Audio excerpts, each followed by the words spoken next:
We all agree that this year is indeed a landmark year for the state's film sector, as we all have reunited again in this international film festival arena after 2 years of struggle.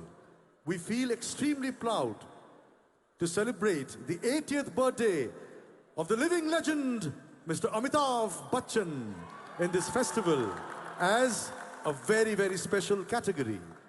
We shall screen his films, exhibitions on his work in film industries all over.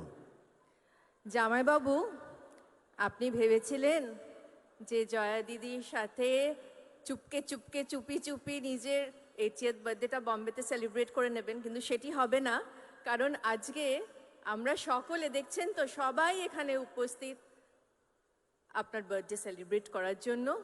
তাই জামাই বাবু please আসুন, কিছু বলুন আমাদের। আমরা 2 বছর ধরে অপেক্ষা করেছি আপনার কথা শুনবো বলে। Ladies and gentlemen, a big round of applause for the one and only Sri Amitabh Bachchan.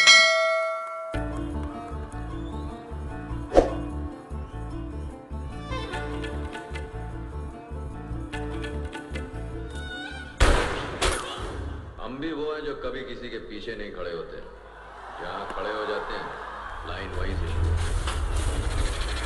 तुम लोग मुझे ढूंढ रहे हो और मैं तुम्हारा यहाँ इंतजार कर रहा हूँ।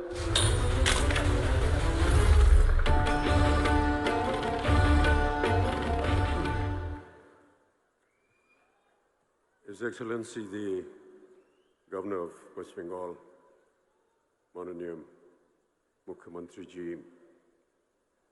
colleagues and friends on the dais, distinguished guests, ladies and gentlemen.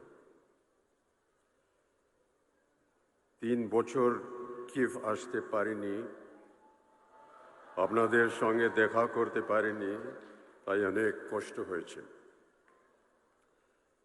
Mamata দি, আপনাকে অনেক অনেক ধন্যবাদ। আবার আমাকে নিমন্ত্রণ করলেন এখানে আবার আসার সুযোগ দেবার জন্য। ধন্যবাদ কলকাতা আবার ভালোবেসে ডাকার জন্য। কলকাতা আমার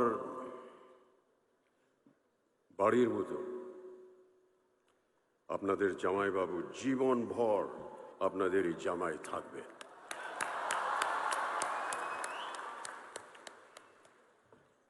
A great joy for me to be here after 3 long years at the inauguration of yet another edition of Kolkata's prestigious International Film Festival. The festival, ladies and gentlemen, has always celebrated the inclusive spirit of cinema beyond the confines of what Gurudev Rabindranath Tagore called narrow domestic walls. I salute you, Kolkata, for giving me my first job.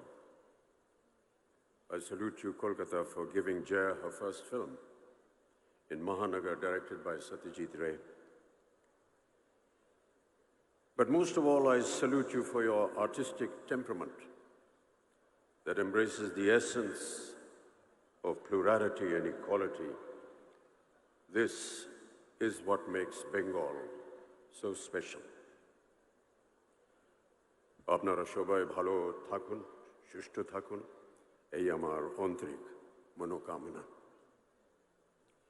The pandemic, ladies and gentlemen, has indeed been ruthless, a gruesome situation we were unprepared to face. There was a sudden change in the status quo that altered the very dynamics of global economics, be it in the functioning of business or our film industry.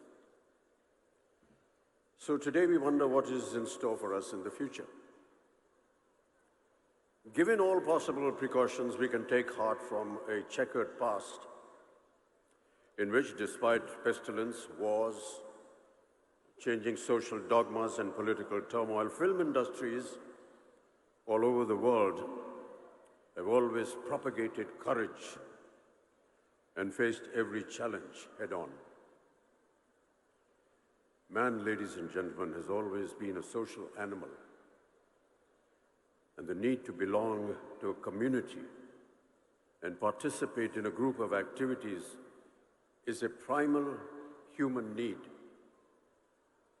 Long before the advent of cinema, people turned to various forms of collective activity for entertainment, mainly centered around religious ceremonies and folk expressions. Be it the temple dances from South India and Manipur that gave birth to some of our major classical dance forms, or the North Indian tradition of the Ram Leela and the Ras Leela that married mythology and theatre in their most accessible formats. The tradition of kirtans and qawwalis were born at a place of worship, like temples and dargahs, to give communities a sense of companionship and solidarity. Compared to these age-old practices, cinema is a relatively newer phenomenon. Our first silent film, Raja Harishchandra, opened in the Olympia Theatre, Bombay, on the 21st of April, 1913, merely a few years before the dual setbacks of the First World War and the advent of the dreaded Spanish flu.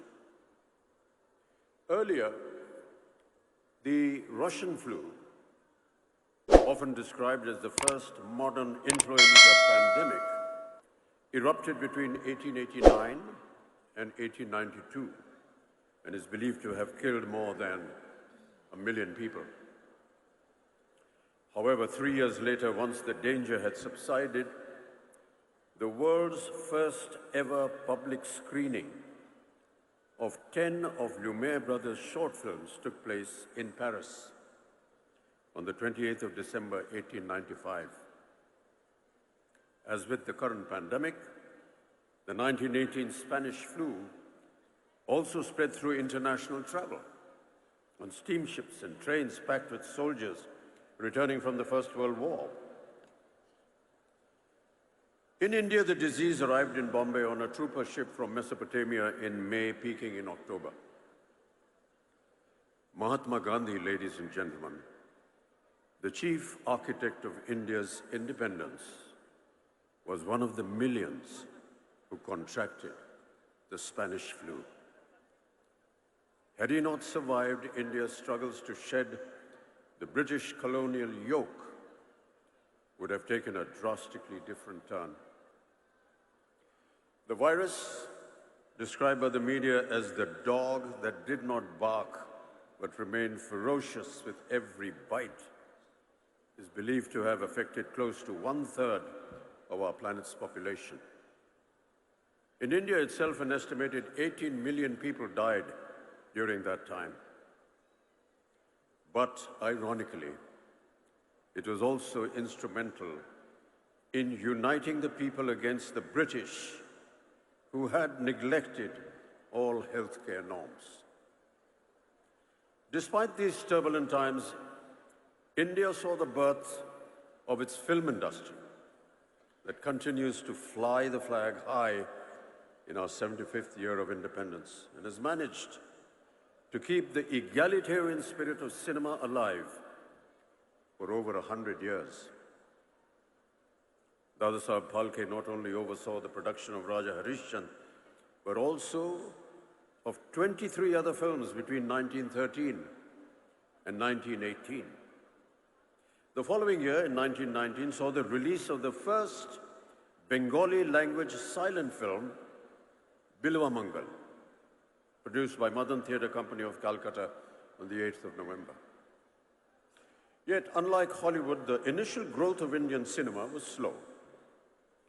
Silent films in the West did occasionally touch on the subject of great contagious, including the bubonic plague, but mostly from the safe distance of a few hundred years. However, Indian cinema, unlike the West, had just begun taking its baby steps. And of course, our country's freedom movement was picking up pace at a rate much faster than what the ruling dispensation had foreseen. In 2020, Britain's World War I epic, 1917, directed and produced by Sam Mendes, turned out to be one of the frontrunners of the Oscars. And for many viewers of South Asian descent, the historical drama also offered a glimpse into the role of the Indian military who fought in the Great War. Sikh soldiers had arrived in the Western Front in 1914 and received worldwide news coverage of their valiant involvement in the First Battle of Ypres. Yet, ladies and gentlemen, once the skirmishes were over, their contribution went wildly unrewarded. Britain, alarmed by domestic disturbances, imposed martial law on Punjab, ultimately leading to the Amritsar massacre of 1919 in Jallianwala Bagh. Many Sikh soldiers were left angry and let down by the British government. Christopher Nolan's film Dunkirk, a favorite at the 90th Academy Awards held in 2018, however, led to direct questions about the erasure of India from the Second World War effort. Any portrayal of Indian soldiers or references to their contribution were conspicuously absent. In India, too, the country's role in the global conflict tended to be overshadowed by the major events of the Indian independence movement that coincided with the war years. Nevertheless, within this larger conversation about cultural retellings of two world wars, it is important to look at how India's film industry responded and how it filtered stories of valor and sacrifice through the prism of cinema and the country's own struggle for freedom. The message of India's solidarity with the Allies against the Japanese invasion was underscored in the 1946 film Dr. Kotnis Ki Amar Kahani, which was directed by V. Shantaram. The film depicted the real-life experiences of 5 Indian doctors who volunteered to go to China as part of the medical mission during the Japanese invasion. Shantaram starred in the film as the